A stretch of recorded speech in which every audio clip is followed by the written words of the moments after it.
Welcome to our first film night. Um, we're just going to go Yay. through and kind of talk about plays or some general ideas as the video goes on, kind of call out specific things. If you guys have any input, feel free to chime in. If you've got any ideas, again, like Kyle and I are both new. I fought a lot less than Kyle, so if any of my ideas sound wrong, feel free to chime in. And if you have anything you want to add, either before or after, then feel free. So I'll just go ahead and get started. Um, so on this first one, Kyle kind of pushes up the mid and gets David spun around, and then he does a good job rushing into Joe. Let me get my little pen thing to take his back. So I think that's a good, just like a general strategy, is to go for the 2v1s, go for trying to take somebody's back. I don't know. Oh, wait, hold on. I'm gonna have to get used to that. Are you guys sharing something, or it does not work on mobile? Oh, I turned the volume off on the video because it's just clanging. No, I mean I can't see the video. On Discord for the stream. Yeah, but I guess um, I'm on mobile, so I don't see anything. If you tap on his name, He tapped on the exit button.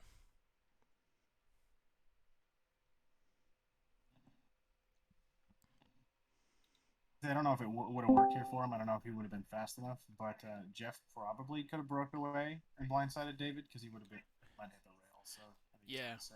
yeah, I would have liked that too. I liked that Kyle, you took the back of his head and got a hook instead of just pushing into their back.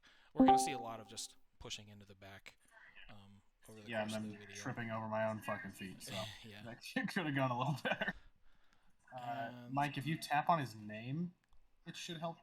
That should be how you open it on mobile.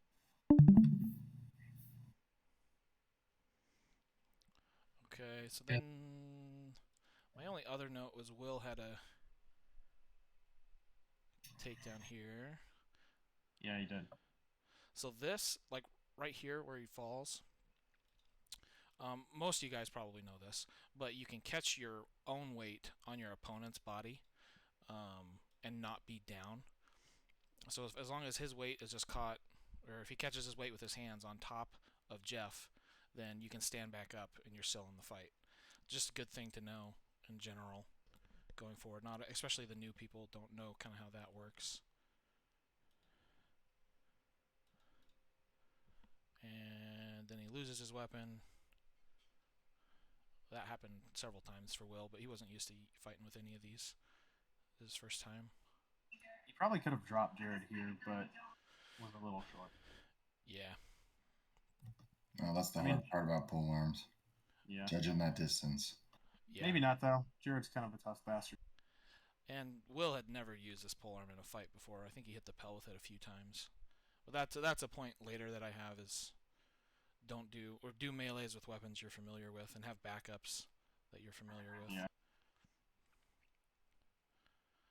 Or general familiarness with all weapons is usually preferred. Just they can throw you anything. Oh yeah. Will could have, if Jared would have slipped that and gotten away, that might have been bad. He could have gotten like an easy guaranteed takedown if he'd have just pushed him, because Jared put himself in a bad spot by a body. Oh yeah, right here.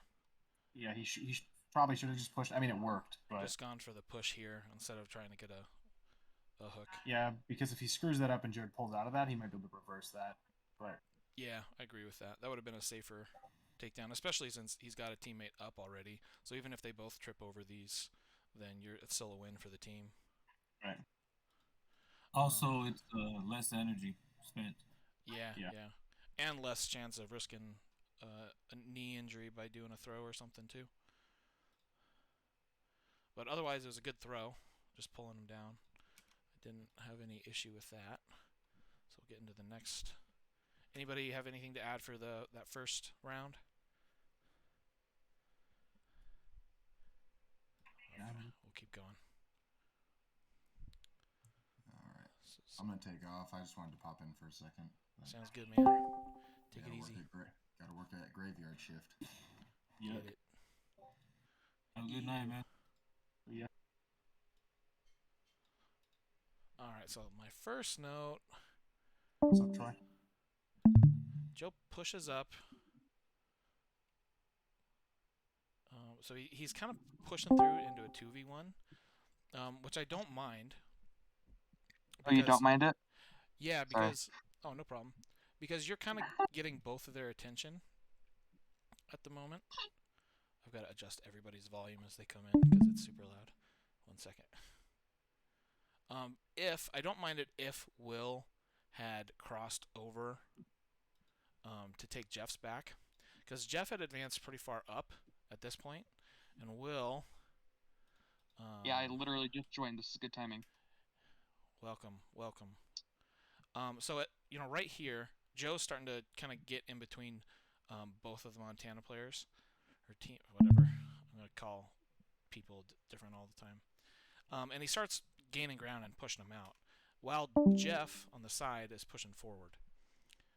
So you kind of had an opportunity here to come around and take Jeff's back, while Joe had a decent position as far as the 2v1 goes on these two.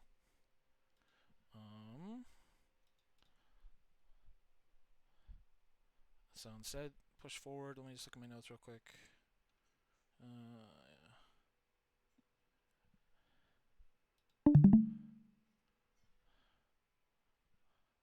And then it kind of just evolved into a bunch of 1v1s again.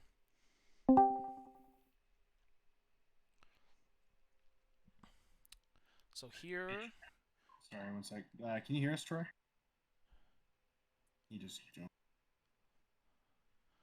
Jeff had a good underhook on David, and I'm guessing he just didn't know any throws from this position.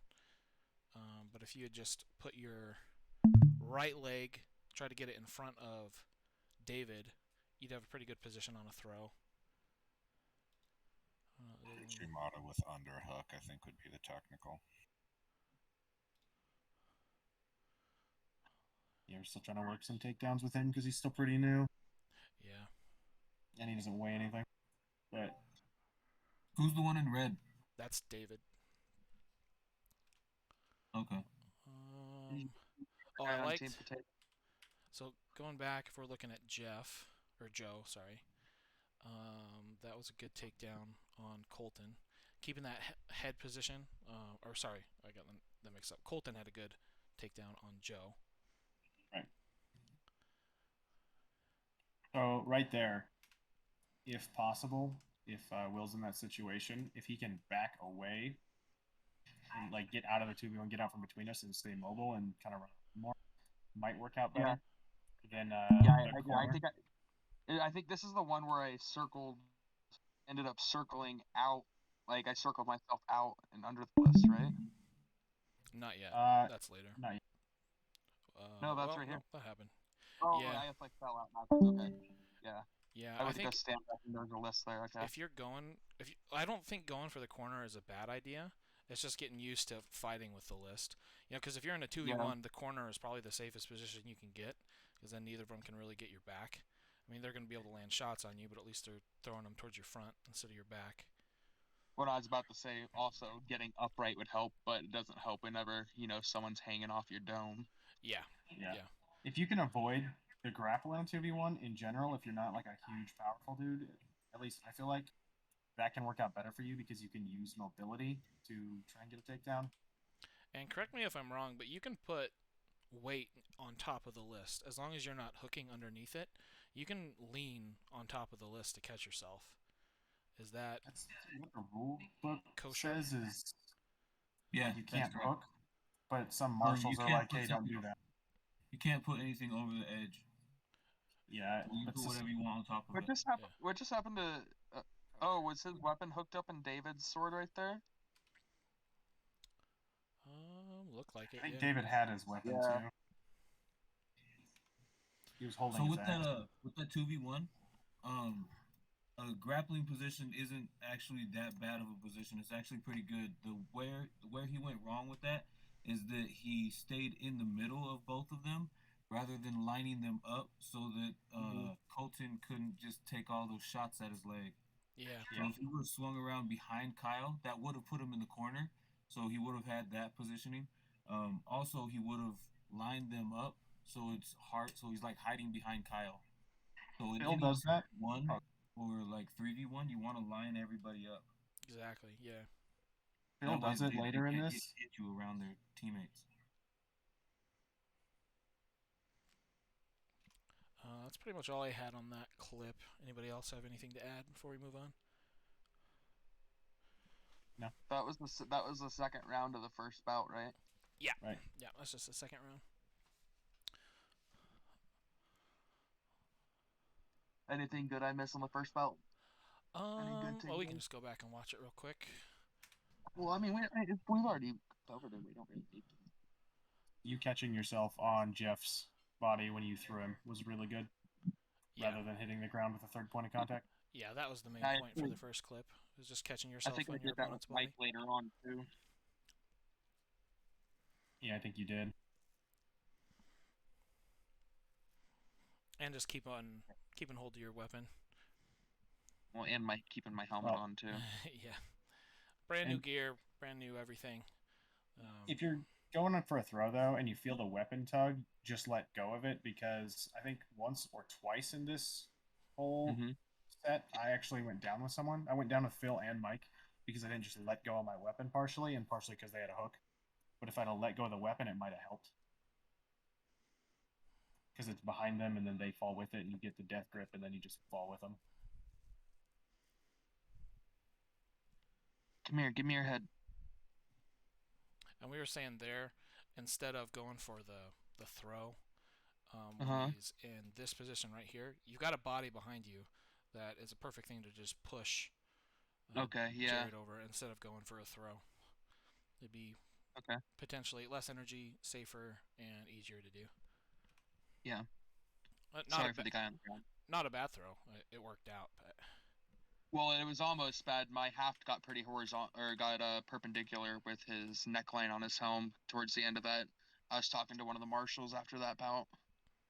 yeah. I was definitely going to wouldn't ask have if been that was the situation because it looks like he got it under his helmet. Yeah. Okay, this one. If we're looking in the middle, Jared's catch was really good there. yeah, I'm looking at Shift Joe and Colton right now. And Colton had a good throw using Joe's momentum, because you see that a lot. The whole I'm gonna rush forward and push at people, and Yeah. instead of trying to catch that energy, I can't that's annoying. Instead of trying to catch that energy, redirect it and go for a throw. And get under the arm or the armpit, lift and turn. That's worked a few times, at least for me personally. And then, so is this Nolan? Yeah, that's Nolan. Okay, yeah. So Nolan and Colton, great job in the 2v1. You don't want, like in a 2v1, you don't want to just what I've done is just try to grapple this guy and then not do anything useful. Colton's just teeing off on David's back the whole time. Maybe go for leg shots instead of hitting the brig, Okay. or you could try to hook the back of David's head and go for a takedown that way. If you're not dropping them with a couple brig shots, find something else, because you want to get a takedown as soon as you can when you've got a position like that. And in a 5, you're not going to have this open open field behind you that's safe. Right. You don't want to, like in this case, Colton, you know you're safe. There's nothing going to come in behind you. But in a 5v5 situation, it would be risky to stay out there. I mean, that's how I got hurt at Nationals. I kind of did the same thing and gave my back to somebody across the field. Just positioning further back on the list. Jared was kind of stuck there. Couldn't really help. Yeah. So Jeff, in this case, in the back here, I mean, if you see kind of your man cutting across like that, you're not doing anybody any favors hanging out on the list. So instead of hanging back the entire time, maybe stick closer to your guy. so you can respond quicker. I mean, your response was right to come across and then try to take his back. It just could have happened a little quicker. Yeah. Or if he's completely across the list, then he can just go 2v1 someone else. Yeah, you kind of got your pick. And then that just evolved. That ended with a 3v1. I did have a point on Jared here. So Jared catches Jeff as he comes across. This. It was good. It was good timing. Yeah. It was So immediate. here's Jared, if you don't know. He sees Jeff cutting across because he's in on this 2v1 right now, right? But he still kept good.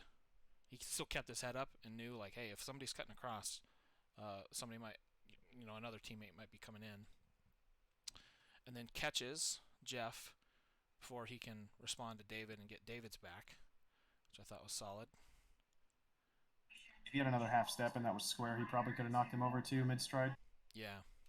So just kind of a general idea, if you see your teammate come in and now you're in a 2v1, if you have an opportunity to pull your head up and look and see where, because there's a third guy, there's a third opponent around, and try to find what they're doing to respond to it instead of burying your head in the 2v1.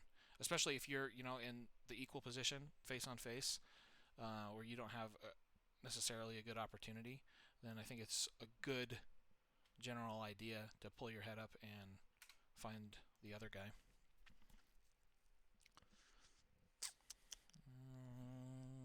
Hey, I saw someone mention in the chat that they couldn't get the stream to work on mobile. You actually have to click like the watch stream button to get it to pop up.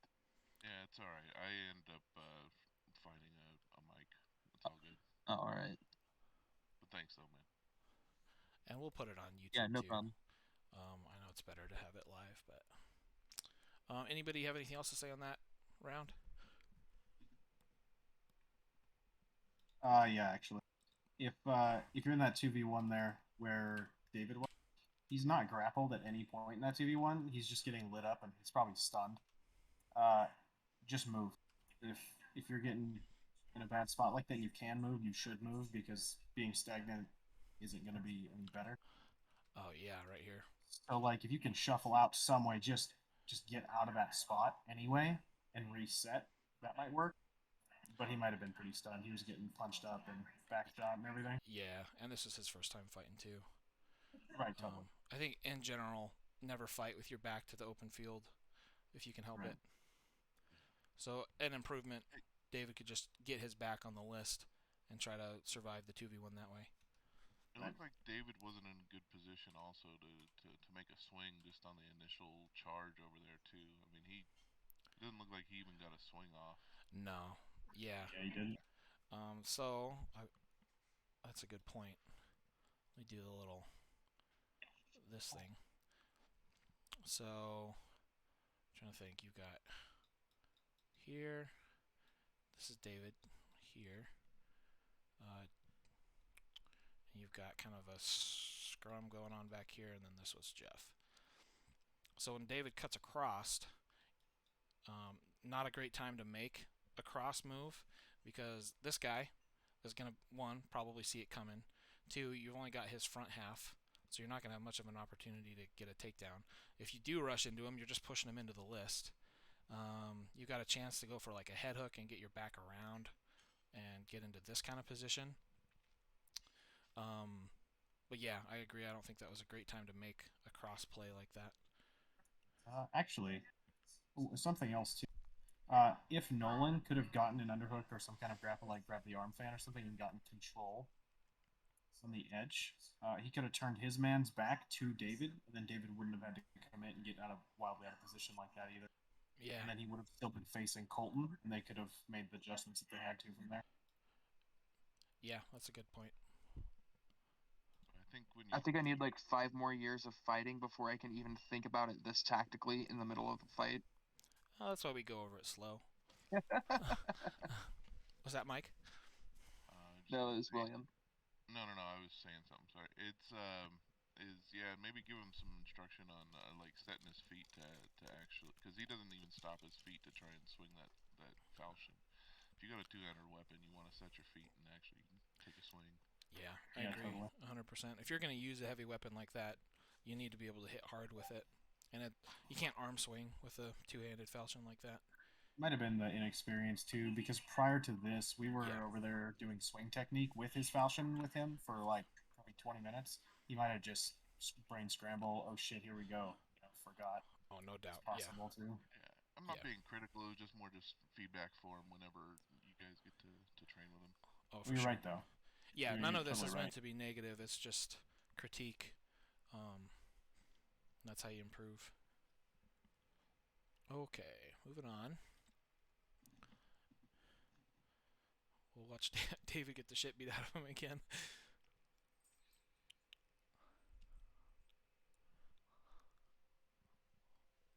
He was heaving, man. He was not. Yeah, that was rough. That was rough. Okay, immediately I have something. Go for it. And this is funny because prior to the match I said to Jared, don't grapple with T. Don't run right into T because he's bigger than you and he's way stronger. Uh-huh. And as I said, remember what I said, Jared. He immediately rushes him. I was like, God damn it, dude. Which is fine, I guess, but he's just running into a wall. Hey guys, the young squire's going to bed and wants to say goodnight. Night, Say dude. goodnight. Yeah. Okay, go to bed. I love you. So I did like that Jared does get T pushed back into this corner. And he keeps good position on the back on his rail. And then he does a good job disengaging because then so he's got himself in the back here, right? And if he can disengage, he's got two opponents that have his back to him at the moment. So if he had disengaged and gone to try to catch somebody's back, get a head hook, get something, rather than he just ran straight back to his corner, I think there's a chance for a play there. T also did a great job following up and preventing that from happening. Phil had a good watch, too. Yeah. I think that's a good idea to have as a center position, which will come up later. I've got a note on when one of the center positions pushes forward. But like as a center, your job is to kind of watch the whole fight and see what's going on. And then Phil responded well to, I'm not sure who that is. Was that Colton? Yeah. Colton, I think. Colton Yeah. went for Mike's back, but Phil kind of intercepted it and stopped anything from happening. It's a good throw. Yep. Mike tossed him off. Who is Good this on throw. that left side? That's T. The guy who just went down, sword and buckler. That's Jared. Because that was My brother. that was a good disengage I saw from him. He popped him in the face with a buckler. Yeah, right there. He pops him and then to disorient him, and then runs off to go try and reposition. I mean, Yeah. the end product, he ended up going down, but that whole disengage, that was a good disengagement. Yeah, I like that too. That's what I was saying.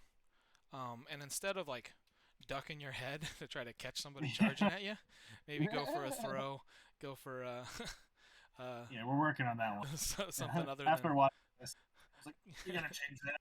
give them the old headbutt when somebody's running Yeah. at you. Maybe he was trying to go for he thought about like when you run into somebody and they're Saran bent wrap over. thing? Yeah, saran wrap. Yeah, you like take him at the hips and throw him up over your back. I restarted it. One thing I've been trying to work on with two-handers is like a swim move with the two-handed weapon. Yeah. Where you push the person off and kind of sidestep at the same time. So you basically just push them over to the side and let their momentum carry them. Yeah, Yep. yeah. We maybe I'll just pull up that video now then, since you're talking about it. I've actually got a clip from one of our practices where that happened in a 2-on-1. Yeah, so I was going to Just show like this that. after, but it's kind of a perfect time to. So this is Warlord Flanker's channel. Is that kind of what you're talking about, O2?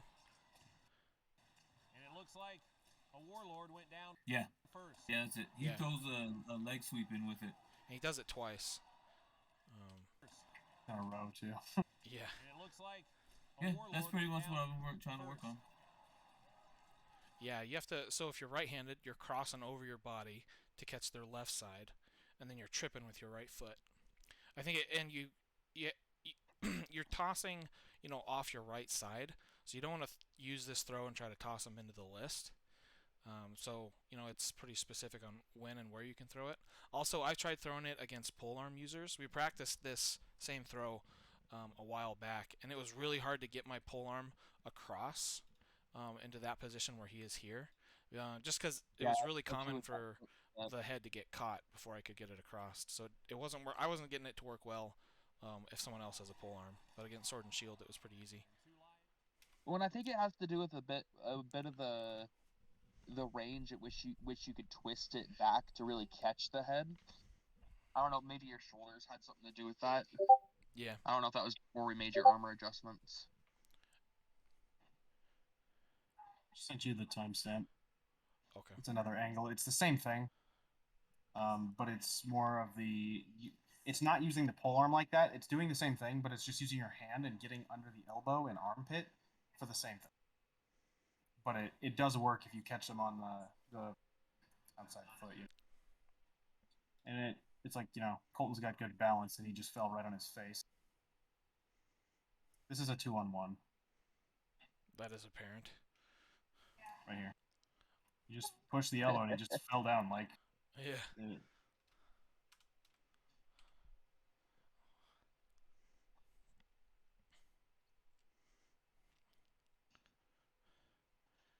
Yeah, I think it's good to not get in the habit of just trying to shove on each other when you have a polearm. You want to go for throws. Okay.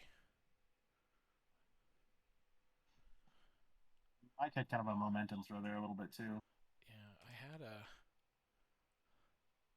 Oh yeah, that T's kind of reversal on... Is that Colton? Oh, that's Jared. On Jared's throw. He makes him bring his back foot forward and then pulls him back the other way. Yeah.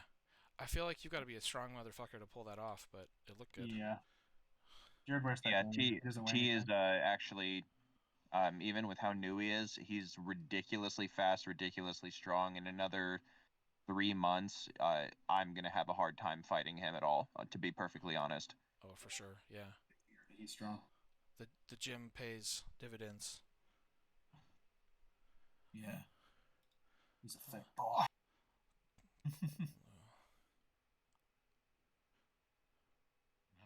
T's taken me down a few times, and I'm like, man,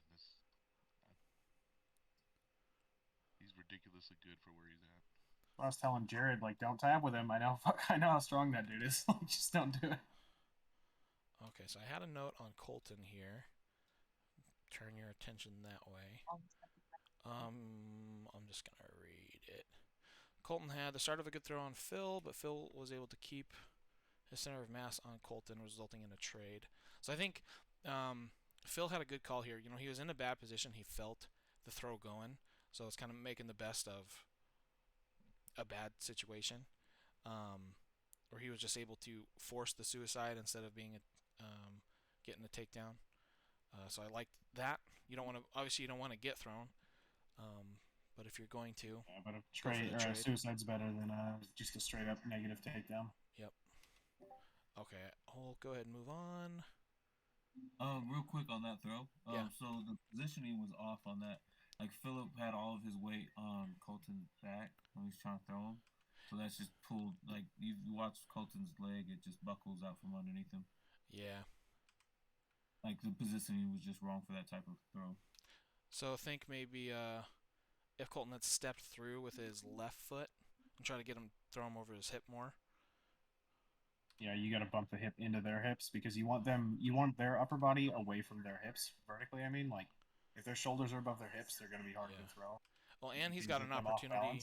He could get his right elbow onto the list to keep himself up. Just in time for Mike to hammer him in the forehead. yeah. So maybe you step through with your left foot, take a step back with your right foot, find the list, get your elbow on it, and then go for the throw.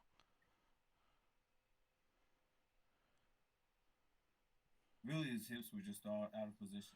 Yeah. That looks like it's a hip toss, and that his hips were not in position for that. Resulting in Philip's weight being on top of him rather than going over the side of him. Yeah. Okay, this one I got a lot of notes on. I'll just let it play for a minute. Oh, the gauntlet came off in this one, I think. Yeah. It is that one, yeah. Okay, so I Okay. think, yeah, that was Kyle had a solid decision here. He saw Mike pushing up, and had position to take Mike's back. Mike did a good job keeping his back on the list though, and got himself turned around like immediately. So if you are on the list, you're on the edge side. If you're gonna push up like that, and have that deep of a position, you need to get your back to the list, and not let the center take your back. Yep. And don't put your hand in the air for an axe to take your gauntlet off, I guess.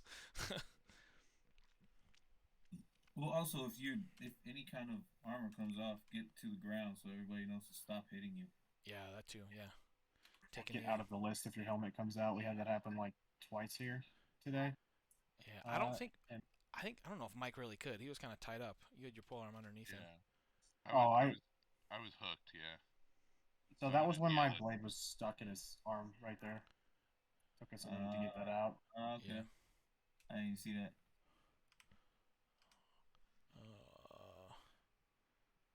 Let's see. I was mad though because I was happy I had my back to the list and a 2-on-1. It's like, all right, let's go, guys. And Yeah, I think that's a great call for anybody, or a great play to make for anyone on the edge, is push in deep and get the 2v1, freeing up your center to go get a 2v1 on someone else. Especially when you've got good position as far as the 2v1 goes. You know, you've got your front to both of their front, and you're stacking Kyle and, is that Nolan? Yeah. Because then Phil could have cut across to go for Colton. I don't think he made a bad choice going for Kyle's back, though, because he had Kyle's back here. Kyle did a good job spinning around. Let's see. I did have a note on Nolan at the beginning. What did he do? I think I might have gotten the names mixed up.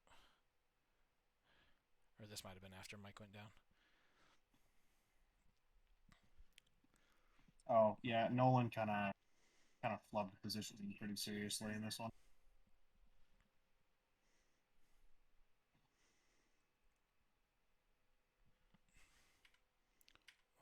Okay.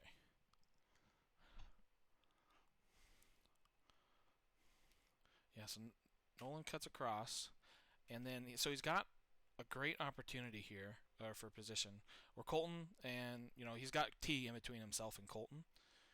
And I think that's exactly what you do want to try and get if you're going to cut across and go for a flank. And then Colton leaves, which I don't think I agree with, because he had an opportunity for T's back here. Yeah, I think he should have stayed on that one. Yeah, because then he's just cutting across to have equal position with Phil, where he could have taken your, because like you had equal position with Phil, Kyle did. Right. You're both facing each other.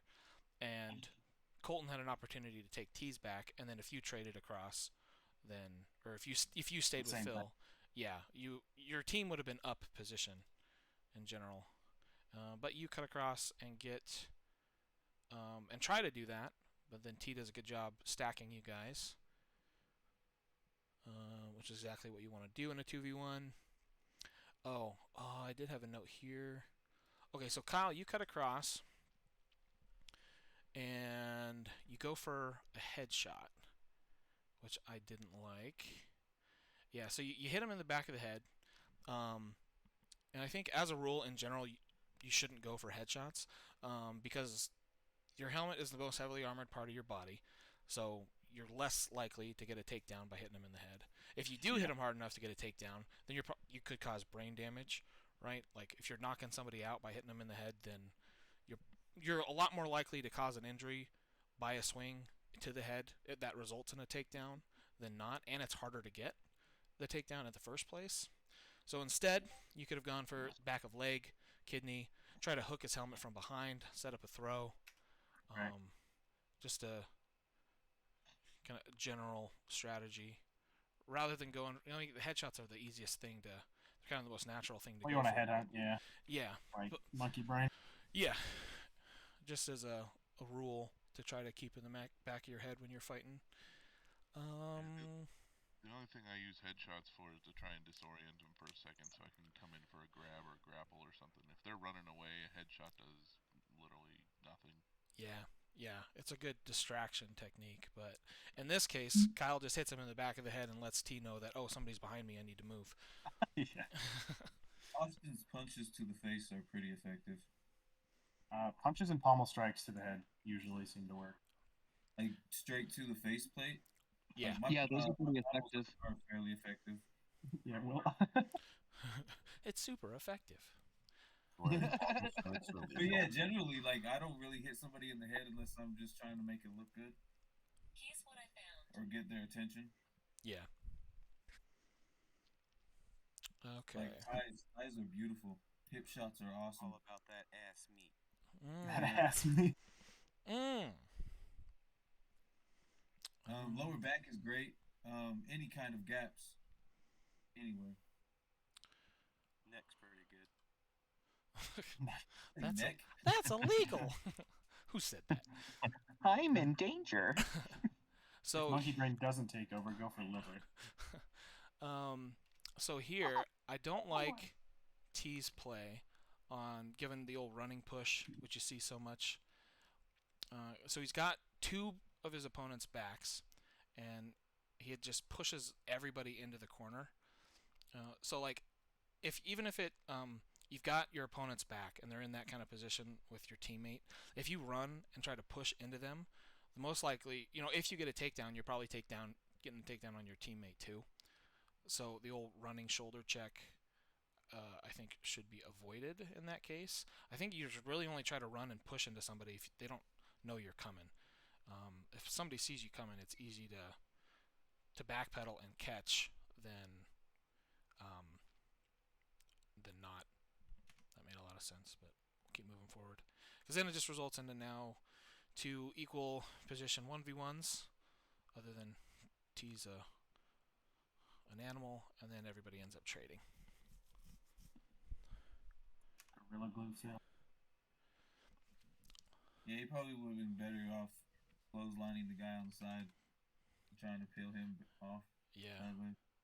You know, his instincts are pretty good though. He goes and tries to grab who's that? Kyle? Was it? Yeah. Yeah. Yeah, he goes to try and grab Kyle's head after the shoulder check, and he just misses, or he just can't grab a hold of it. Exactly. And if he would have done that initially, it would have been perfect. Yeah. Yep. That's exactly what my notes were. Kyle did a good job of, again, T told Kyle that he's behind him by running into him. Well, I guess now it's flipped. Now this time T told Kyle he's behind him by just giving him a shoulder check.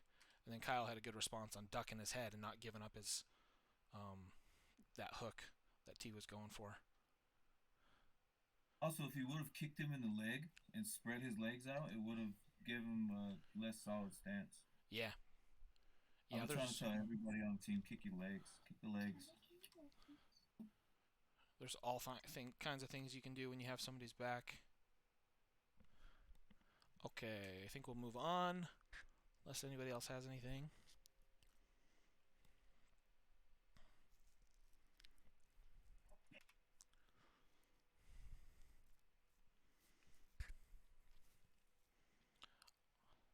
Okay, so that move that Phil made right there, I'm not sure how I feel about. Center position, just running straight up the middle. He gets his back on the list, which I've seen Austin do a ton. So I'd be curious to see what you think about center position, kind of running up through the middle to get to the back of the list, because you've got, if say Kyle and Jeff are paying attention and they see that, that's a good opportunity to kind of hit them in the side, get some good position, and then your center catches whoever moves to respond to the rush. Yeah. So with that position, so one of the things is that Philip is unfortunately just not quite fast enough to fulfill the particular move that he was trying to do. You see, is that Jared who caught him? That's Colton. Colton. Yeah, if you're pulling that move, you shouldn't have someone who touches you the second you turn around. You should have at least a second, because if he needed to pull a hook maneuver and do an immediate charge into one of the other guys, you want to have that availability. Now, if Colton didn't turn around and immediately grab him, if there was a little bit of space, what I would have hoped to see from my position is Colton then turn around and say, you know what, this guy's too far away from me. I'm going to immediately turn around and 2v1 one of the two other sides, which is exactly what you want from that center position. You, in fact, will specifically use your own guys as bait. Yeah. And once they give up their back, they think that they're safe. But if your center is a proper center and is fast enough, once they give up their back, they're the one who are in danger. Because as Mike said earlier, they can't get that one running hit. That one running hit that they do when they turn it into a 2v1 isn't going to down your guy immediately. But what it is going to do is it's going to set your center up to do his running move, which will hopefully either be a standard run up, grab the face, pull backwards, or some form of hip throw. So I'm going to try to kind of repeat what you said, I guess, with a diagram. So this is Phil, in this case. Yeah. He's in the back. Here's Colton and so on. So if Colton decides to go for a 2v1 on either of these guys, then that's a really bad, well, comparatively, it's a bad 2v1 position to take because the O's can get their back to the list, and then it's not, as advantageous as if Phil had been able to come in and take the back of one of his opponents and get into a 2v1 that way. So say Colton goes to the right and then Phil just comes into the left because this is a better 2v1 position to have, for the O, and this is a better 2v1 position to have for the O's. He might have saw, pole arm too and just thought, I need to lock that up because, that in the back when you don't see it coming, he's going to put you down a lot of time. Yeah. It's as I said, it's about speed on that one because a center who, you need to have the ability to. So let's say that Colton did turn around and pick one of those two.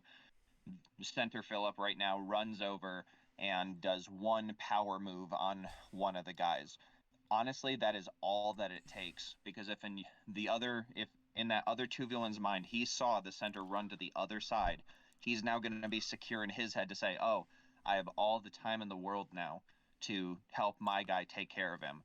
But if that center ran over, does like one power shot to the guy who he was now quote-unquote 2v1ing, and then immediately shoots over to the other side, you can... If you have a fast enough center, which is something I have done a couple of times now, you will blindside them into oblivion. Because in their mind, they can't even process the fact that you not only ran over to one side to help someone, but then you sprinted over again to get them. Gotcha. So you're saying come in, get the power shot, and then immediately duck over this way? Exactly. That's one of the things in this league that we don't see enough of is multiple moves. You tend to see only one. So basically, with Philip, even just Philip sprinting to the back, you could consider the one move, and that's the most you're going to get out of someone. So even the second move from Philip to the back, then to another encounter, that would be two, because that's two separate sprints, and then having to sprint across the field for all the way across for a third move. If your center has that type of energy, they're going to get downs fast and hard because people are just not expecting it. That's the intermediate course. We're in the basic course right now. All right, then just think of the two moves then, because two moves is better than one. No, keep coming. I'm just making a joke. Keep giving us your opinion. Is the reason we don't see it often? I've now been implementing that across many different fights on the competitive level, and people just can't wrap their head around it that someone has the ability to, first and foremost, move at a certain speed and armor, and then two, that they can do a couple of moves in a row, kind of like a pinball. And are you taking that second move over this one regardless if you get a takedown here or not? You really got to pick the body position. If you see on that other side that they're doing one of those annoying sideways grapples where both of them have their back on the list, maybe it's not the right one, because that's a hard place to necessarily do a quick move. And then also if you see on that first side that they just their back is so given to you that it would be a waste of that opportunity. You got to be able to make those quick decisions, kind of like a quarterback on the field. You really got to be able to pull that audible in a pretty quick manner. Yeah, that makes sense.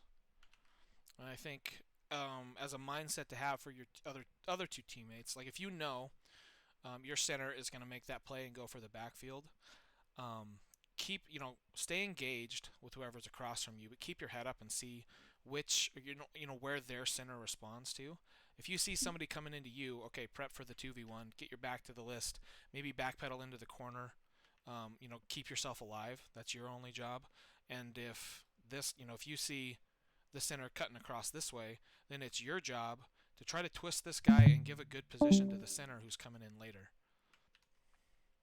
Yeah, and that's something that is, once again, it's still only forming here in the U.S., is that true teamwork. Not just, we send this guy one side, we send this other guy one side, and hopefully they win their encounters. This is like bringing real field tactics, and what will ultimately help you to win, especially when you're against those bigger guys.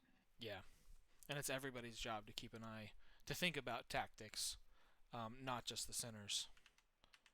Yep. Yeah, if you can...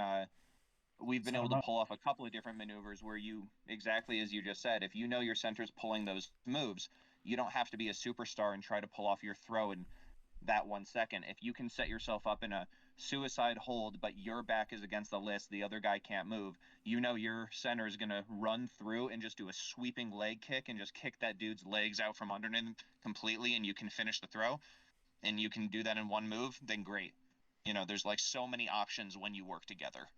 Yeah, I agree. Got a spot later in the video where, like, teamwork versus one person on the feet too comes in. Well, it didn't work because Colton didn't understand what I was saying, but yeah. See, yeah, we'll get there. It'll come. Yeah, it'll come up. I do have one other thing, Austin. What is your response if their center just engages on you? Just go try to win the 1v1? Oh, never. That's not your position on the field to, because at that point you've actually lost your position. You're not a center. You are now 3 individual units doing a 1v1 battle. Hopefully one of you guys wins and turns it the other way. Or if you lose, your team is basically automatically going to lose now. Because what if you lose that interaction? Yeah. Now it's nearly an automatic win for everyone else. So the center should be doing annoying moves, like pushing on the guy's face and just like bending their head back, dancing left and right, even making a feint move or a couple of quick steps towards one side or towards the other. Try to get your opponent to make their own decision, because if they think that they're all big and bad, which so many fighters do, they're going to be like, man, this guy's kind of annoying. So then they go do the standard stupid back charge or one big running swipe with their pole arm, which, rarely works when you're on that sprinting pace. Yeah. So are you trying to shuck this guy and get away from him, or just are you waiting for him to make a decision? Is that kind of what you're saying? It's some combination of that and then also leading. So if you're once again keeping your eyes up, seeing, okay, I clearly see my guy on the left is losing their grapple. I need to make it appear that I am going to the other side. So maybe I'll do like 2 sprinting steps to the other opponent who I see is having a fine time, do a juke step, and then sprint over to my guy who's losing and go help him. Okay. And at the very least, if the guy decides to follow you, you just keep in your mind, I'm probably going to take a hit in a second, get ready to grit your teeth, because as long as you have that in the back of your mind, you can save your one dude, and then you're not going to get instantly downed as long as you understand that. Okay. So you're trying not to engage with this guy at all. Yeah, because you got to be a playmaker as a center. You need to be ready to go and help. I got a clip for it's you. Not about you being a superstar and I don't have to be grappling people, but I'm going to take down everyone. It's you're supposed to be the assister in every way. Gotcha. I got something for you here on that, Austin. Sorry?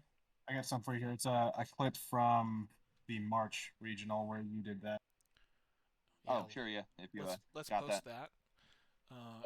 Yeah, give me that. We'll throw it up.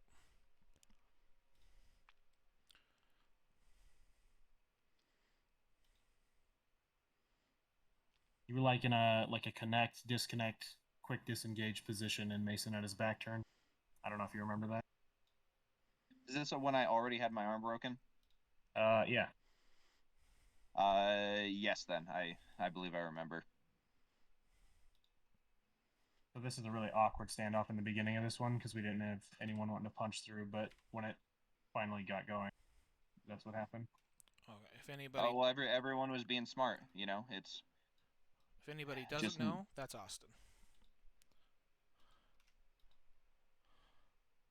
yeah. I can't see my pretty blue because I'm wearing my Minas Tirith tabard. Yeah, which looks really good.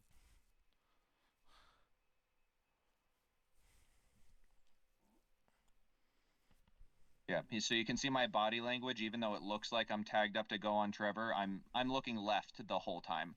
I'm looking for a time to make a play for my other guys.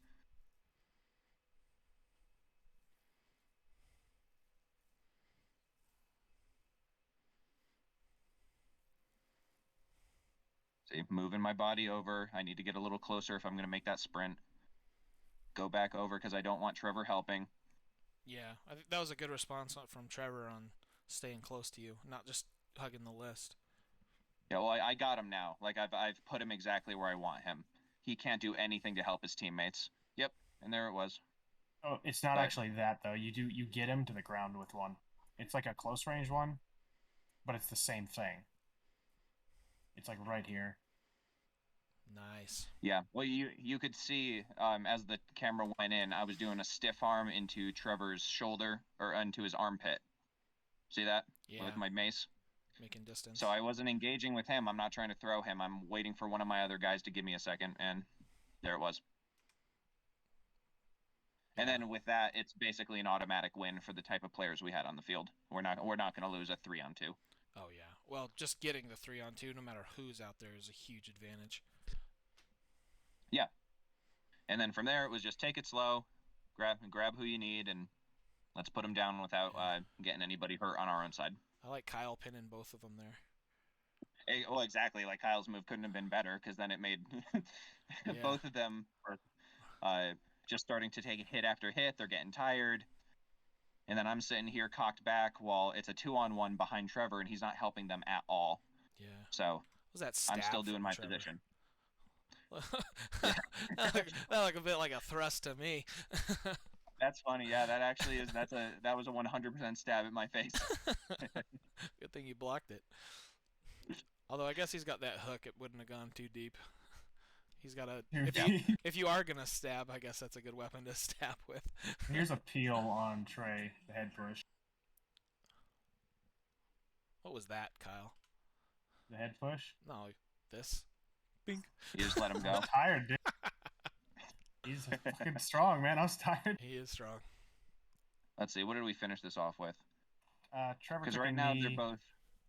they're both scared, and Trey did a charge, which was not the right move at all. Great move from O2, taking the back of the head. Yep. There's just What made Trevor go down? He just was like, He was yeah, we're tired. not going to win this. Tiredness. Oh, okay. Well, I think Because you can hear him saying, like, hey, 3-on-1 guys, stop, before Trey even goes down. Oh, that's true. That's true. Well, I'll go ahead and stop the recording there because we're at about an hour. I think that's a good place to leave off. If you guys want to keep going, I'm happy to keep going, and we can just do a separate video. If not, thanks for coming.